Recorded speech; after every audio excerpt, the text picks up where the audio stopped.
नमस्कार, हरियाणा वेव्स में आपका स्वागत है। अभी हम फिलहाल खड़े हैं जी नारनौंद विधानसभा क्षेत्र के गांव पेटवाड़ में और हमारे साथ है जी जस्सी पेटवाड़, एक युवा चेहरा, एक जिसकी मेहनत खूब आज अगर नारनौंद हल्के में बोल रही है तो जस्सी पेटवाड़ की बोल रही है। उनसे बात करते हैं किस तरह की रणनीति लेके वो मैदान में उतरे हैं। राम राम जी जस्सी भाई साहब। राम राम। तो लोगों का साथ कैसा मिल रहा है जी? बहुत बढ़िया मिल रहा है। और यहाँ तो लोगों का साथ उसको मिलता है जो लोगों के बीच रहता है, जो लोगों के हर सुख दुख में, हर संघर्ष में, लोगों की हर लड़ाई में, लोगों की हर मांगों के जो जायज़ अधिकार हैं उनके लिए जो लड़ता है, यहाँ के लोग उसी का साथ देते हैं। और इस बार नारनौंद से कांग्रेस को पहले 52 साल हो गए यहाँ से जीतते हुए, और इस बार हम रिकॉर्ड तोड़ 52,000 से ज़्यादा वोटों से यहाँ से सीट निकालने का काम करेंगे।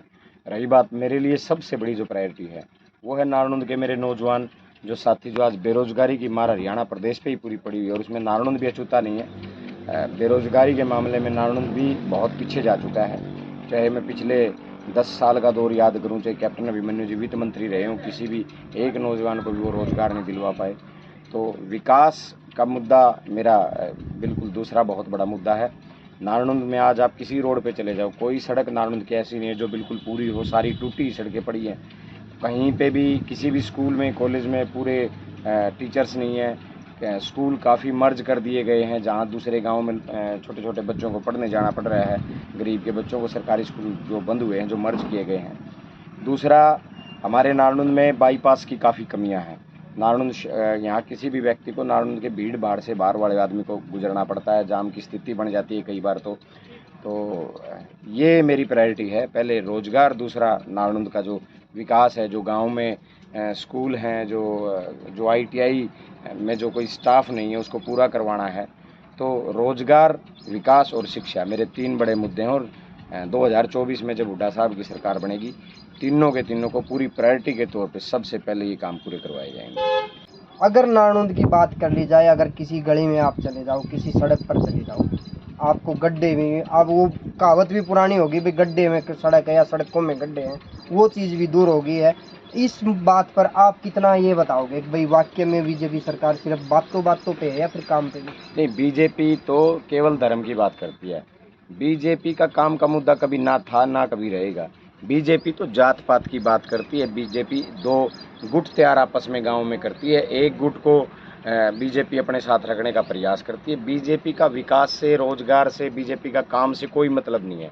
बीजेपी वाले तो जात पात की बात कर सकते हैं, बीजेपी वाले धर्म की बात कर सकते हैं। बीजेपी वालों के लिए स्कूल जरूरी नहीं है।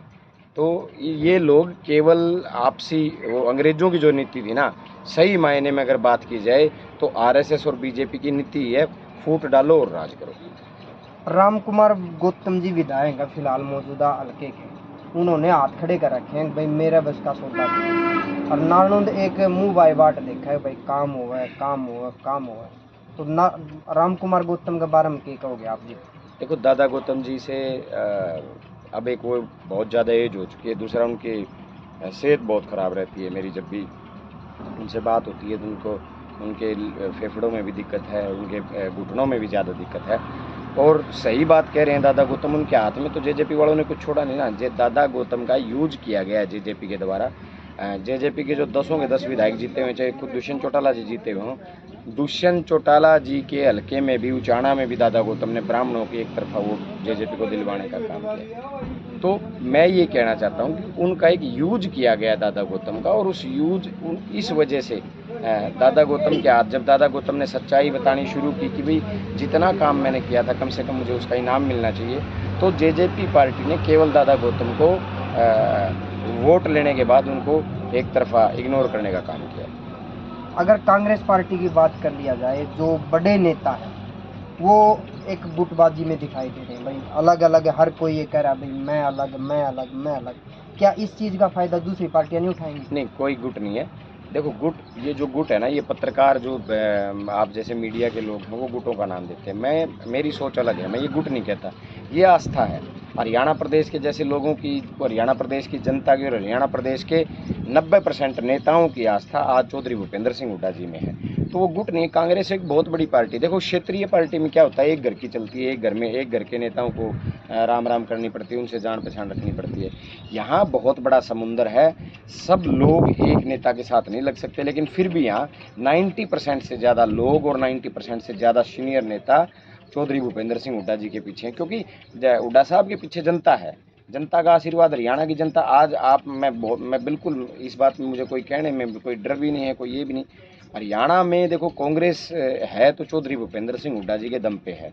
आज अगर चौधरी भूपेंद्र सिंह हुड्डा को एक बार आप अलग करके कांग्रेस से देखो तो कांग्रेस के हालात क्या हो जाते हैं, ये देखो। हर राज्य में, हर पार्टी में, क्षेत्रीय पार्टी में, राष्ट्रीय पार्टी में एक नेता होता है। बीजेपी क्या थी 2014 से पहले, नरेंद्र मोदी का नाम आया और बीजेपी ने हर स्टेट में अपनी सरकार बना ली, 300 से ज़्यादा सांसद आए, जिसके कभी 2 सांसद होते थे। तो ये वो नरेंद्र मोदी के नाम पे है, ना कि बीजेपी के नाम पे। लोगों को जब पता चला कि आज देख लीजिए, आज हालात ये हैं कि जब लोगों को नरेंद्र मोदी की असलियत का पता चल गया कि मोदी जी केवल झूठे ढोंगी व्यक्ति हैं, जादूगर आदमी हैं, बातों की जादूगिरी करते हैं, कोई काम या उनको देश की जनता से कोई मतलब नहीं, तो आज हालात उनके देख लीजिए। आज हुड्डा साहब कांग्रेस में हैं तो आज कांग्रेस के हालात ये बने हुए कि 70 से ज़्यादा सीटें कांग्रेस जीत रही है। तो ये एक आस्था की बात है। मेरी आस्था चौधरी भूपेंद्र सिंह हुड्डा जी में है। मैं दूसरे नेता के मेरे लिए सम्मान है मन में, लेकिन मेरी आस्था और मेरे नेता मैंने चौधरी भूपेंद्र सिंह हुड्डा को मान रखा है। तो ये गुटबाजी कहीं नहीं है। कांग्रेस के सभी लोग मिलकर पार्टी का प्रचार कर रहे हैं। रणदीप जी जाते हैं वो भी कांग्रेस का नाम लेते हैं, दूसरे और नेता जाते हैं, शैलजा जी जाती हैं वो भी कांग्रेस का नाम लेती हैं, हुड्डा साहब कहीं खड़े होते हैं वो भी कांग्रेस के लिए मेहनत कर रहे हैं, कांग्रेस सरकार लाने का काम कर रहे हैं। दीपेंद्र हुड्डा जी, उदयभान जी, हम सब मिलके कांग्रेस पार्टी की मजबूती के लिए काम कर रहे हैं। तो ये गुट नहीं, ये आस्था की बात होती है। नारनौंद हल्के की अगर बात कर ली जाए, कम से कम 5 नेता कांग्रेस पार्टी की तरफ मुंह बाय बाट देख रहे हैं। अब उन 500 में से क्या जनता इसमें कैसे रहेगी, भाई किस पे विश्वास करे, भाई किसको टिकट मिलेगी, किसको ना मिलेगी? क्या जनता फिर अगर दूसरे को मिलती है दूसरे के साथ जाएगी? मेरी सोच अलग है। मैं किसी पार्टी के पीछे नहीं, मैं जनता के पीछे भागता हूँ और जनता ही तय करती है कि किसको एमएलए बनाना है, किसको चुनाव में हराना है। और नारनौंद की जनता तो बहुत क्रांतिकारी स्वाभिमानी जनता है। इसने तो बड़े बड़े धन्ना सेठों के को सबक सिखाने का काम किया है। जो इस नारनौंद की जनता को आंख दिखाता है, जनता उसको अपना वो सबक सिखाने का काम करती है। तो मैं तो ये सिर्फ इतना कहूँगा इस बारे में कि मेरी ना किसी से दौड़ है, ना मेरी किसी से होड़ है। अपना तो खुद का ये है कि भाई मैंने लोगों के बीच रहना है, लोगों की आवाज़ बनना है, लोगों के हर संघर्ष में, हर सुख दुख में लोगों की बातें उठानी है। तो मेरा तो सिर्फ ये मोटो रहता है कि मुझे हर हालात में नारनौंद की आवाज़ बनना है, नारनौंद के नौजवानों के मुद्दों को ज़्यादा से ज़्यादा सरकार तक पहुंचाना है, नारनौंद के नौजवानों की जो समस्याएं हैं, जो हालात बेरोजगारी है और जो अलग जो समस्याएं आज बनी हुई हैं, उनको मैं कोशिश करता हूं कि मैं ज़्यादा से ज़्यादा सरकार तक उनको पहुंचाने का काम करूं। अगर मान लीजिए जाए जस्सी पेटवाड़ को कहीं इग्नोर कर दिया जाता है एक पॉइंट के लिए, तो क्या जस्सी पेटवाड़ दूसरे नेता का साथ देगा या फिर अपना अलग से झंडा गाड़ेगा? मेरी आस्था चौधरी भूपेंद्र सिंह हुड्डा और नारनौंद की जनता में है। इन दोनों का फैसला मेरे लिए सर्वमान्य है और मेरी चुनाव की पूरी तैयारी। नारनौंद हल्के के लिए क्या सबसे पहले पहल रहेगी? अगर मान लो जस्सी पेटवाड़ को टिकट मिल जाता है और विधायक बन जाते हैं, तो नारनौंद हल्के की सबसे बड़ी पहल क्या देंगे जस्सी पेटवाड़? सबसे पहले रोजगार। मेरे युवा साथियों को, मेरी उम्र के जो नौजवान हैं वो आज बेरोजगार, मैंने आपको पहले भी बताया। सबसे पहले रोजगार चाहिए नारनौंद के युवाओं के लिए। दूसरा, नारनौंद के लिए विकास चाहिए। तीसरा, नारनौंद को शिक्षा के क्षेत्र में हरियाणा प्रदेश में अग्रणी लाने की जिम्मेवारी। ये 3 चीज़ें मेरे लिए सबसे पहली हैं। दूसरा, इनके बाद मेरे नारनौंद के जो मेरे बुजुर्ग हैं, मेरे जो परिवार हैं, जो नारनौंद में जो 2 लाख से ज़्यादा वोटर हैं, उन्हें कोई समस्या ना है, उनकी हर समस्या का समाधान मैं अपनी अंतिम सत्र तक जाके करता रहूं। यही मेरे लिए प्रायोरिटी है। आखिरी लास्ट सवाल है, कांग्रेस पार्टी अगर चुनौतियों के साथ देखती है तो किस पार्टी के साथ ये देखे कि भाई हमारी इससे पूरी और कड़ी चुनौती है? चौधरी भूपेंद्र सिंह हुड्डा के नेतृत्व में कांग्रेस पार्टी को कोई चुनौती नहीं दे सकता। कोई चुनौती नहीं है। जेजेपी का जनाधार खत्म हो चुका है। राष्ट्रीय यहाँ क्षेत्रीय पार्टियां हरियाणा में बची नहीं है, उनका कोई आधार बचा नहीं है।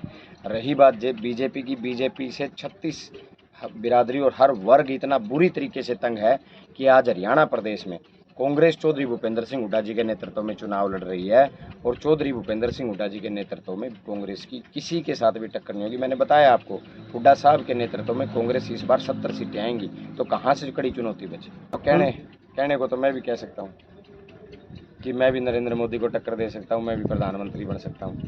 कहने से फर्क थोड़ा ही पड़ता है। अब इस देश में हालात बदल चुके हैं, खासकर हरियाणा प्रदेश में जो हालात बदले हैं वो ये हैं कि आईएनएलडी को झटका लगा अलग होने से, जेजेपी पार्टी बन गई, उससे बट गए वोट, और जेजेपी खत्म होगी बीजेपी के साथ जाने से और दुष्यंत चौटाला के स्वार्थ के कारण। तो अब हरियाणा प्रदेश में कांग्रेस और बीजेपी का ही आपस में थोड़ा बहुत मुकाबला हो सकता है, और कुछ नहीं। मेवात की जो घटना हुई है अभी लास्ट में, उसमें बीजेपी कह रही है कि भाई कांग्रेस ने करवाया है, कांग्रेस नेता कह रहे हैं कि भाई बीजेपी का हाथ है, और लोगों के मतलब घर जल गए या फिर लोगों को हानि हुई, और राजनीति वाले राजनीति कर रहे हैं इसके ऊपर। बिल्कुल, हमारे देश में होता भी तो यही आ रहा है। हमारे देश में हर मुद्दे के ऊपर राजनीति तो होती है, ये समाधान तो कभी हुआ नहीं। मेवात में अगर ये हालात हुए, चलो 1 मिनट के लिए मैंने मान लिया ये कांग्रेस ने हालात करवा दिए, तो बीजेपी सो रही थी क्या? प्रशासन तो बीजेपी के हाथ में है, पुलिस बीजेपी के हाथ में है, क्यों नहीं सजा दी उनको?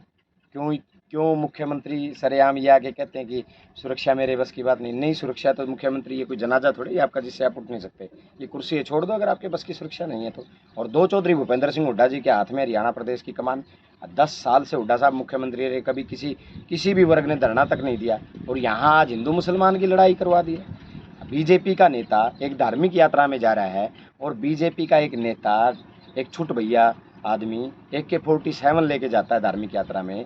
बीजेपी के नेता डंडे लेके जाते हैं, तलवार लेके जाते हैं और वो लोग आपस में हिंदू मुसलमान करने का काम करते हैं।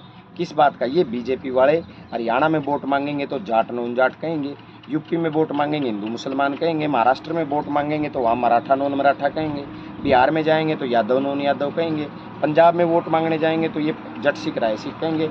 इन लोगों का काम केवल लोगों को धर्म और जात पात के नाम पे लड़ाना रह गया है, और इनका कोई जनाधार नहीं है।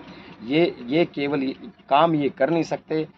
सारे के सारे अनपढ़ बैठे हैं बीजेपी के सारे नेता, जिन्हें सिर्फ 2 बातें करनी आती हैं, गाय का मूत पियो और जय श्री राम बोलो। अरे जय श्री राम तो इस देश के हैं, राम तो बहुत पहले थे, ना बीजेपी थी जब, ना कांग्रेस थी तब, ये राजनीति नहीं थी तब से, ये देश बसने से पहले श्री राम थे। तो राम और हनुमान पे सबका हक है। कभी आपने बीजेपी के किसी नेता को, नरेंद्र मोदी जी से लेकर मनोहर लाल खट्टर तक ले लीजिए, कभी आपने बीजेपी के किसी नेता को काम पे वोट मांगते देखा? कभी ये बोला कि भाई शिक्षा के नाम पे वोट मांगते देखा? कभी नहीं देखा। लेकिन इन लोगों को आपने, ये नरेंद्र मोदी भी ये कहते हैं कि बजरंगबली का नाम लेके बटन दबा देना, श्री राम का नाम लेके बटन दबा देना, ये कौन सा मतलब है? मेरे राम मेरे अंदर है, मेरे हनुमान मेरे अंदर है, तो इसका ये मतलब कैसा होगी ये इनका नाम लेके बटन दबा दो? ये लोग इतने ख़त्म हो चुके हैं, इनकी मानसिकता इतनी गिर चुकी है कि ये लोग हमारी जो आस्था के केंद्र हैं, जो हमारे परमेश्वर हैं, जो हमारे भगवान हैं, वोटों के लिए वो ये इनका भी निजीकरण करने के उतारू हो गए। देश का निजीकरण तो इन्होंने कर ही दिया। तो फिर इस समस्या से आने वाले 2024 में हरियाणा प्रदेश या मान लीजिए और भी स्टेटों को मुक्ति मिलेगी?